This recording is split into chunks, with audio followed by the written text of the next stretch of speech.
আসসালামু আলাইকুম বন্ধুরা, রেসিপিটা ভালো লাগলে সাবস্ক্রাইব করে আমার পাশে থাকবেন, আবার লাইক শেয়ার করে দেবেন। আজকে আমার রেসিপি বোঁদে। বাঙালিদের সঙ্গে বোঁদের সম্পর্ক একেবারে মিলেমিশে একাকার। লুচি নাম শুনলে কিন্তু প্রথমে বোঁদের কথা মনে পড়ে। বিয়ে বাড়ি বা নববর্ষে আমাদের কিন্তু বোঁদে থাকবেই থাকবে। রসালো লাল হলুদ এই মিষ্টি আমাদের চোখ ও মন দুই টানে। তাই আজকে আমার রেসিপি বেসনের বোঁদে। চলুন এবার শুরু করি। এখানে আমি 1 কাপ বেসন নিয়েছি। এবার আমি বেসনটাকে চেলে নেব। আপনারা চাইলে কিন্তু আগে থেকেও চেলে নিতে পারেন। এখানে আমি চালাটা দেখাচ্ছি। বেসনটা কিন্তু আমার চালা হয়ে গিয়েছে। এবার দেখুন আমি যে কাপে বেসন নিয়েছি সেই কাপে কিন্তু 4 ভাগে 3 ভাগ পানি নিয়ে নিতে হবে। পানিটা কিন্তু বেসনের মধ্যে দিয়ে আমি অল্প অল্প করে মেখে নেব। একবারে কিন্তু সব পানি দিয়ে দেবেন না, অল্প অল্প করে পানি দেবেন আর মাখবেন। দেখুন আমার বেসনের ব্যাটারটা কিন্তু তৈরি হয়ে গিয়েছে। দেখে বুঝতে পারছেন কেমন ব্যাটারটা রাখতে হবে। এর মধ্যে আমি 1 চামচ সাদা তেল দিয়ে দিচ্ছি। সাদা তেল দেওয়ার পর আমি আবার কিন্তু বেসনটা খুব ভালোভাবে ফেটে নিচ্ছি।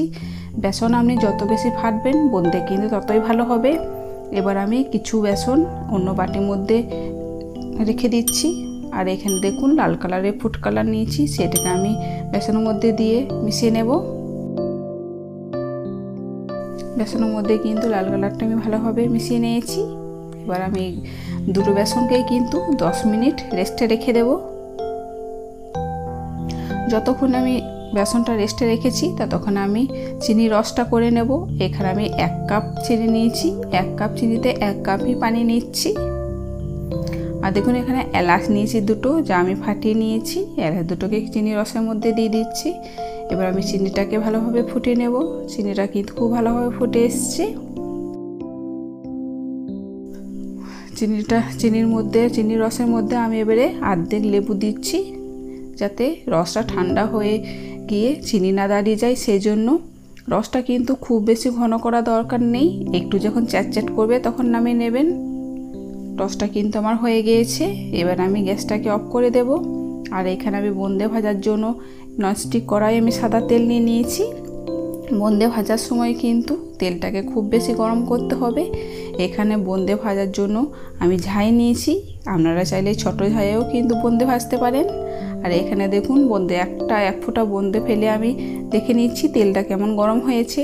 বোঁদে ভাজার জন্য কিন্তু তেলটা খুব ভালো গরম হয়ে গিয়েছে।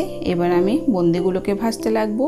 দেখুন এখানের মধ্যে আমি ঝাইটাকে দিচ্ছি। ঝাইটা কিন্তু খুব বোঁদে ভাজার সময় কিন্তু ঝাইটাকে আমি তেলের 5 থেকে 6 ইঞ্চি দূরে রেখেছি। এবার আমি দেখুন বেসনের ব্যাটারটাকে দিয়ে দিচ্ছি ঝাইয়ের মধ্যে। এইভাবে ছড়িয়ে দিতে হবে বেসনটাকে, তাহলে দেখবেন বোঁদেগুলো নিজেই কিন্তু ফুটতে লাগবে। ঝাইটা কিন্তু কোনো নড়াচড়া করলে হবে না, ধরে রাখতে হবে। দেখবেন বেসনগুলো কিন্তু নিজেই টপ টপ করে তেলের মধ্যে পড়ছে।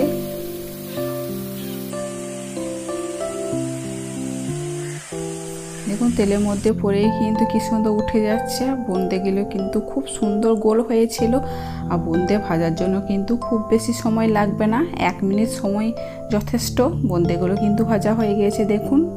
এবার আমি বোঁদেগুলোকে তুলে নেব।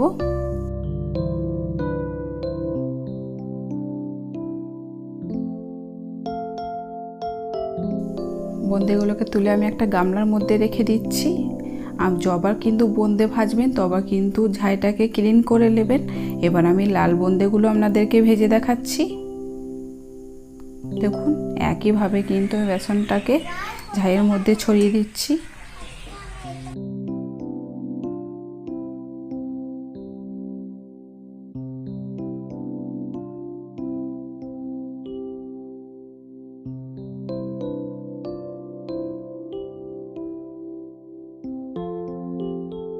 লাল বোঁদেগুলো ভাজার সময় আমি একটু ঝাইটাকে নড়িয়েছি যাতে শেষে যে বেসনটা আছে সেটা ভালোভাবে পড়ে যায়, সেই জন্য। এবার দেখুন বোঁদেগুলোকে একইভাবে কিন্তু আমি ভেজে নিচ্ছি। 1 মিনিট ধরেই কিন্তু ভেজেছি। এবার আমি বোঁদেগুলোকে তুলে নিচ্ছি।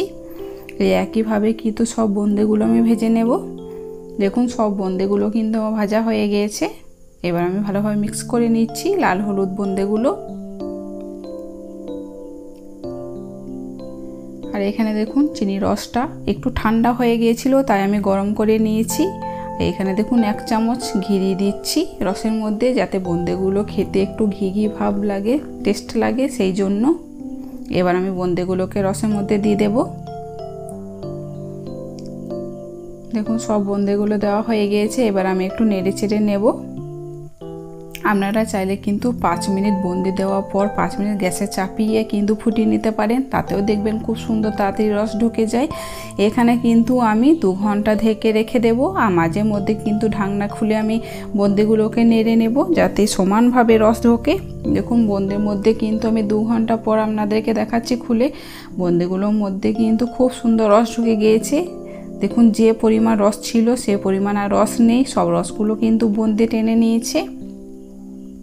এবার আমি আপনাদেরকে পরিবেশন করে দেখাবো।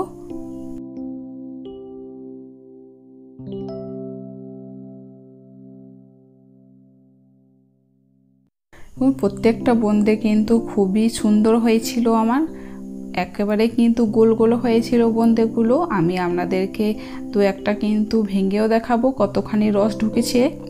দেখুন প্রত্যেকটা বোঁদে কিন্তু খুব সুন্দর রস ঢুকেছিল, আর সেরকমই কিন্তু নরম হয়েছিল, যেমন বিয়ে বাড়িতে বোঁদে হয় সেই রকমই কিন্তু নরম হয়েছিল। খেতেও কিন্তু খুব ভালো হয়েছিল। আমার মেয়ে কিন্তু আগে খেয়েই বলে দিয়েছে খুব টেস্টি।